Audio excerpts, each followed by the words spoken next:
Next up is Akanksha with a very important topic about accessibility and also how to more easily adapt your app to accessibility, right? So give a round of applause for Akanksha. So, hi everyone. Thank you so much for coming to this talk. I'm sure today's schedule, there are a lot of amazing talks and it's really hard to choose which one to go for. So I'm really thankful for all of you for joining me in this talk on automating accessibility adoption in Flutter using Gemini AI. So let me quickly introduce myself. My name is Akanksha Singh. I'm a software engineer at JP Morgan Chase and I came all the way from Glasgow, Scotland. And I'm a Women Tech Makers Ambassador and also a Flutterista. And there are other Flutteristas present here. So if you are a woman or a non-binary person and you want to join this inclusive community with more folks interested in Flutter, so please feel free to just bump into any of us and let us know. And I also love doing hackathons a lot, and I'm part of a lot of good tech communities, and Flutter is one of them. And apart from that, yeah, I like mentoring and speaking and sharing my experiences. So yeah, that's a little bit about me. You can connect with me on Twitter. So my handle is coder_Jedi. And yeah, let's jump on to question first. So I want you all to guess which country has I think it's a very easy question. So anyone, which country has the second largest population in the world? Yeah, it's the right answer. So everyone knows that. That's good.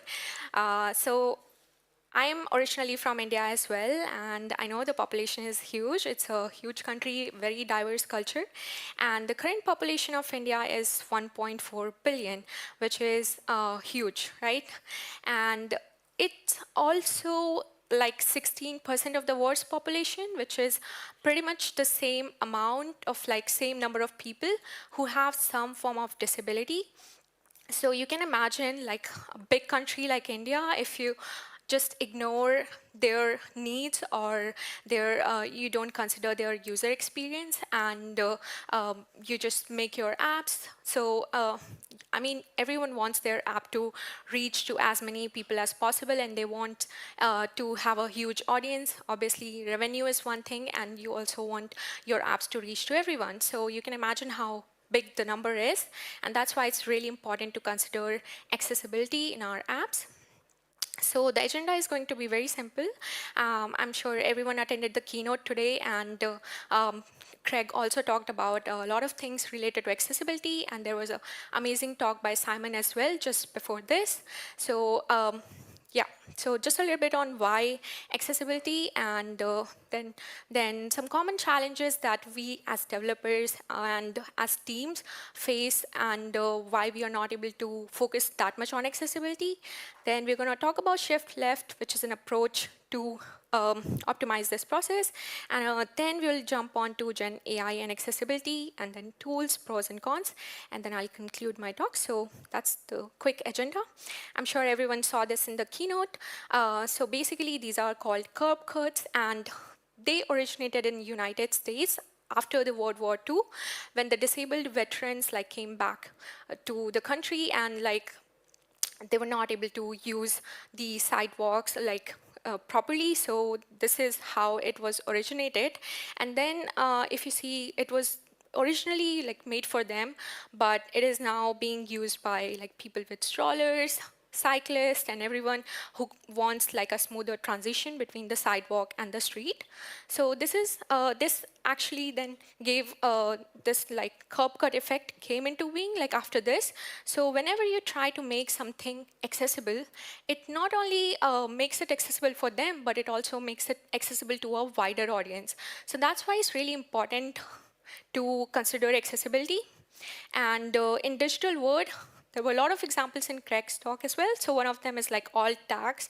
They were originally for screen readers. So if the person is using screen reader, and then it will just pronounce or it will just alt tags help the screen readers in saying that picture aloud and what it is actually. But apart from that, They're also useful for search engine optimization and also a fallback content for when the internet is slow and you're going through a website and you can see what the picture is going to be about.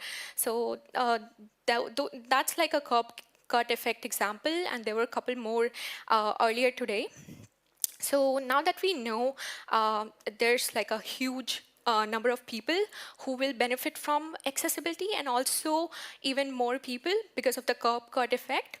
So now what are the challenges that we as teams or like developers face in the current landscape? So one of the example, or like I have another question here. So how many of you are confident that you know like 5 to 6 WCAG guidelines? Just some hands, please. I can see very few of them. So yeah, so a lot of us aren't aware about accessibility, and that's one reason why we don't focus on it much. So that's one challenge, the lack of knowledge. It makes it difficult to implement accessibility features.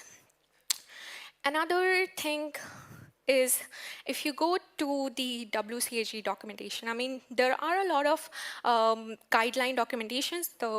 This is the official one, obviously, the WCAG one. And if you go through this, I mean, there's no example, proper example, visual example. So it's not the best like readable form. And for designers or like for people, like a good documentation is the one that has some examples, some visual that can help you understand why it is important. So the WCAG guidelines are not the most accessible content, I would say. So that's another challenge, I feel, that they are a little bit complex for us to understand and like go through them. Another challenge is testing and validation. So I have previously spoken to a lot of people in conferences, and one of the main challenge they feel is testing and finding the right users when they are developing the apps and like trying to implement the accessibility features. And doing it themselves is fine, but like having a real user or like some users to test the apps and their accessibility feature is also like it's one of the challenge. Another thing is like we have some of the folks like because most of the startups or like even like when you have very tight deadlines, you just build the app and try to focus more on like building all the features, and you don't focus on the accessibility part that much. And then when you have the whole app ready, the whole code base is done. And now if somebody would come and say that you have to work on accessibility and those features and like make it more accessible, it's gonna be a little bit difficult for sure. So that's another challenge. And I mean, this can be minimized. Some of the challenges can be minimized if we adopt to shift left approach. So even though these challenges, like there are a lot of them, but some of them can be minimized by adopting the shift left approach. And basically, it's thinking about accessibility at the start of every step that we take in the software development lifecycle. So as you know, though, like there are multiple steps in software development lifecycle, and we start with like gathering the requirements, then designing the system and everything, and then implementing and testing and deploying. So if we start thinking about accessibility from the very beginning, when we get the requirements, I think it will make the process a lot easier. So that's what the shift left approach is about. So when you get the requirements at that phase, you try to think about accessibility and try to think about the like requirements if you will be having any accessibility issues and stuff like that. So yeah, it's the shift left approach. It can definitely help you minimize. And how can Gen AI help you in like making this process even more optimal? So some of the phases, like the initial ones, you will have to do some of the work. But when you are in the coding phase, when you're developing your app, from the initial point when you start coding your app, I think Gen AI can definitely help you in speeding up the process of adding accessibility to your app. And that's what I'm going to talk about today. So by using Gen AI, we can make the process more optimal. And generative AI is everywhere. It's like AI, generative AI, and this time even Sundar Pichai mentioned the number of times AI was used in the Google I/O. Last time it was like too many times, and I'm sure everyone must have seen that meme with AI, and AI. So yeah, basically it's the buzzing thing, and we should definitely make the most of it. And it looks something like this for normal people. You just give a prompt and abracadabra and you get the result, right? But there goes a lot of things behind the generative AI models. And that's what I did. Like I asked ChatGPT and Gemini AI like about their data. I mean, you can definitely search and get to know like where their data comes from. But if you ask Gemini AI, so it gets its data from publicly available web content and the license data and everything that the Google provides it. So that's where the Gemini AI gets its data from. Where does the ChatGPT gets its data from? So most of the training data and everything that ChatGPT, I mean, the OpenAI hasn't revealed, but yeah. So basically, there's huge amount of data, like terabytes of data and billions of parameters that these models are trained on. So they can definitely help you in like your coding process, like optimizing and speeding that up. So in terms of like accessibility, if we talk about how generative AI can help you in accessibility, so there are a couple of like the things that we need to ask before we try to use generative AI for accessibility is if they know the latest accessibility standards. And if yes, like how much and how accurate that is. So I asked that question to ChatGPT and Gemini AI again. And if you see, like they do have access to the latest accessibility standards because they can access the publicly available web content and the WCAG guidelines as well. So this was ChatGPT's response. And if you see, this is Gemini AI's response, like they do have access like November 2023, the WCAG guidelines. So now that we know they have the access to these guidelines, and if we give them a prompt that like specifies that we are looking for this WCAG level or this guideline for this particular use case, so I think they will be able to for sure give you good results. And that's what I did next to ask about some of the widgets, if they are accessible or not. So this is what ChatGPT's response was. So it explains you like different things, like if the color contrast, like because it knows a lot of things already, accessibility guidelines, so it will check your code and tell you about it. And then I asked Gemini AI as well. So it gives you suggestions, but when you are coding, I mean, it's not very optimal like for you to like every code part, like you go to AI and ChatGPT and ask about it. So what, yeah. So so the question now is, can GenAI help you in writing accessible code? The answer is yes, but if you are smart enough not to trust every answer you receive from it, so I mean, humans are obviously smarter than AI, and they will always be. I mean, AI can be trained on like tons of data, but there still will be a lot of things to consider. So the answer is obviously yes, it can help. But now how? So there are multiple tools, I mean, you must have used for your, like there are a lot of coding assistance tools already, GitHub Copilot and ChatGPT and Gemini AI in itself, like you can go to their chat interface and like ask questions and stuff. But if you want to do something like this in Flutter, so I built a very simple VS Code extension to demonstrate like how you can use Gen AI. I'm sure there can be a lot of things done with it. But yeah, that's what I'm calling it. It's called Flutter li.ai.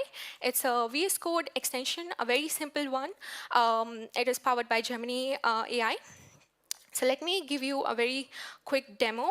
And I'm not doing a live demo because live demos always go wrong for some reason, especially when, yeah, so it's a recorded demo.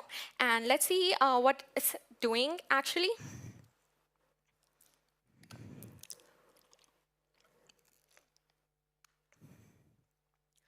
So there are a couple of examples here.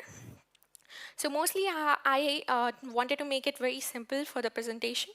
So I've taken like some examples like this icon is there, and on VS Code, if you want to use this extension, and then you can, for each thing, I have created a command. Like for adding semantic labels, you select that snippet and then go to that command, and it will add it. And you can see for the image, because asset images it cannot access, but it can access the image from internet. So it will now label it according to the image. Like if it's image is like if it even numbered like 6 or 7 or something, because it has access to that image.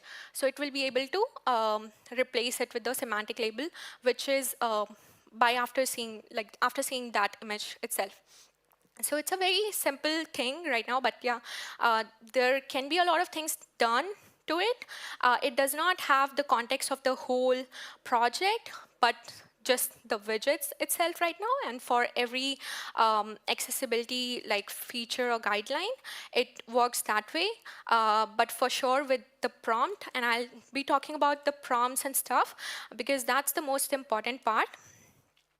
So how does it work? So basically, it uses a Google AI SDK, and the generative AI. I mean, the code I will be sharing that later. But I think the most important part of this process, like when I was trying to build it, was the prompt, because prompt is very important. And my initial prompt looked something like this. So I just like asked it to check the Flutter widget if it has appropriate labels for accessibility or not, and I gave it an example. And then I was wondering why it's not working that well. And I was thinking maybe the model is not that good. But the thing was that my prompt was not good at all. And then I went to Google's documentation. They have like some really nice documentation on how to create good prompts. So this was my final prompt that gave me better results than the first one. And if you see, like I can go through one by one. So the first thing is the persona and objective.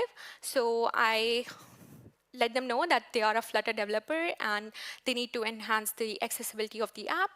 And this is for the semantic labels. So they need to have the context. And then I provide the instructions. They have to review the widget code, and then they need to check if it has a semantic label or not.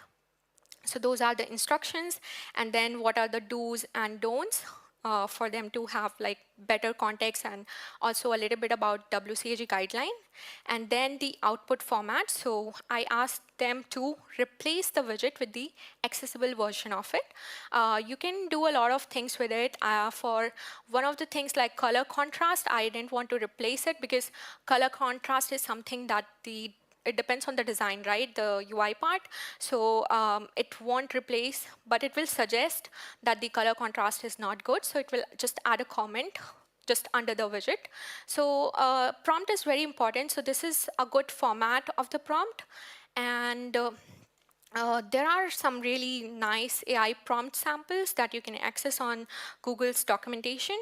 So yeah, now if I just go through a little bit about how the VS Code extension works. So for every user, they can put their own Gemini API in the settings, and it will be basically their own API, and no one has access to, I mean, they will be using their own API. They will be paying for it if they are using the pro models and versions.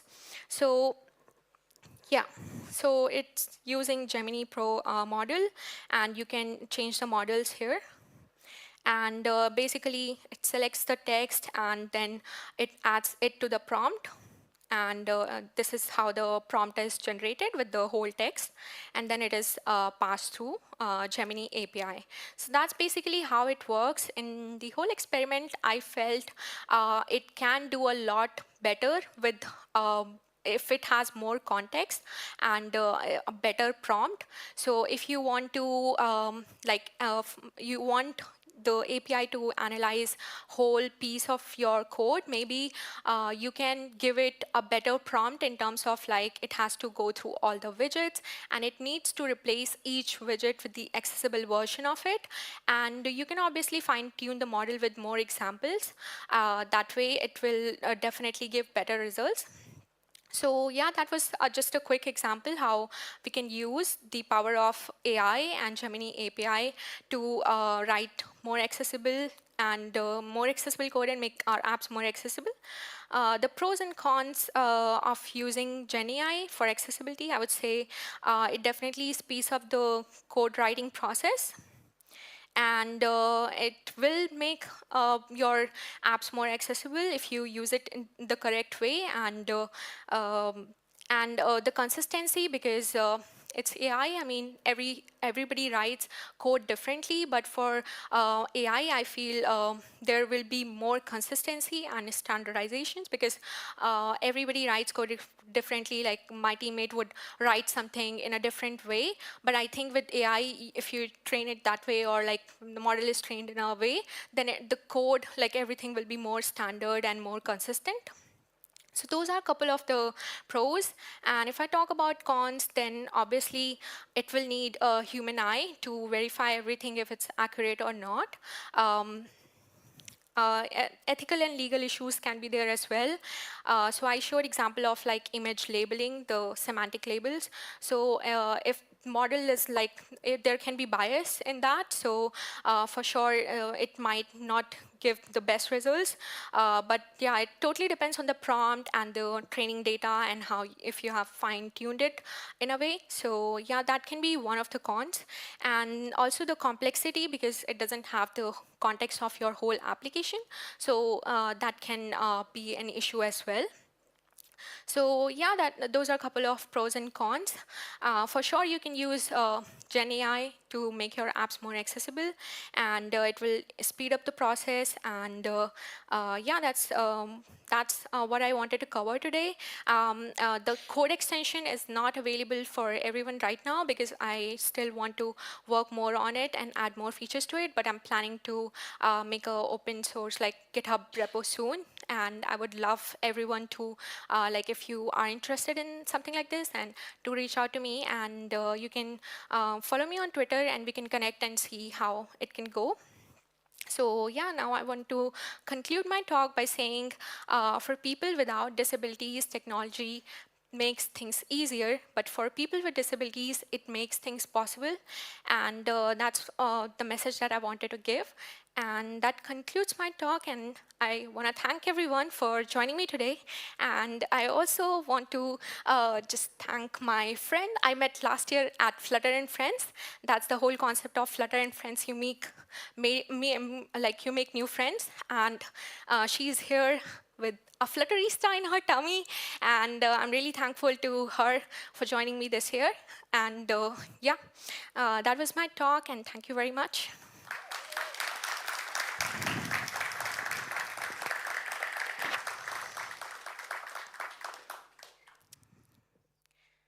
So any questions? Yeah.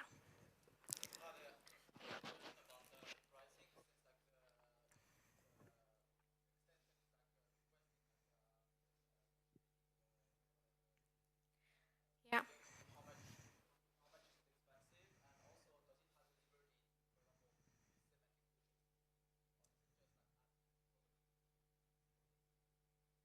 Can you Yeah. repeat the question for the stream? Yeah, so the question is about the pricing, because we are using the API, and also about using the semantic widgets directly instead of just adding the semantic label. So the first question about the pricing, I would say, because everyone will have to use their own API, like API key.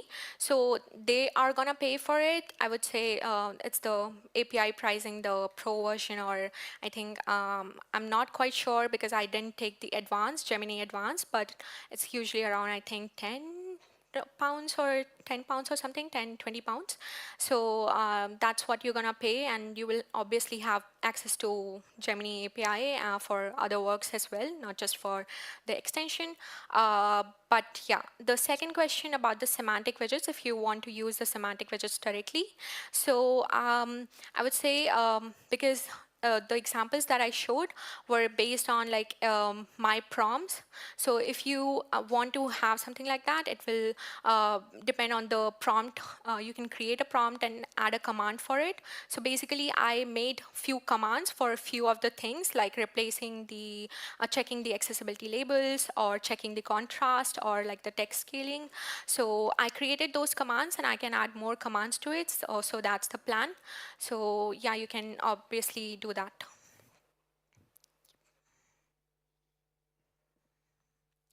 Any more questions? All right, then let's. Oh, there was. Sorry, there's such a bright light here. Yes, what was your question? Okay, no, maybe there wasn't a hand there. There. Oh, over there.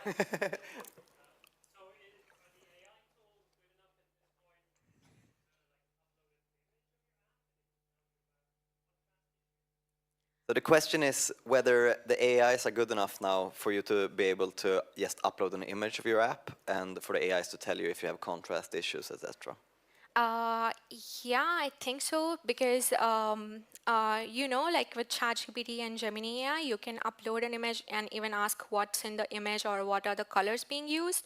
So if you want to do that, like I showed an example of the image that was coming from internet, like the image, the asset, it was in the asset coming from the assets, or like the, so I was able to like give it a prompt that if the image is from internet, then it needs to check what the image is about and then label it accordingly. So yeah, of course, like it totally depends on the prompt. Like if you give it the prompt to do something in that way, like it has to check an image for the contrast, like with the background and the foreground, then it will be able to process that. Yeah. All right, any more questions? I will look closer over here now too. No, doesn't seem like it. All right, thank you, Akanksha. Thank you. Thank you, everyone.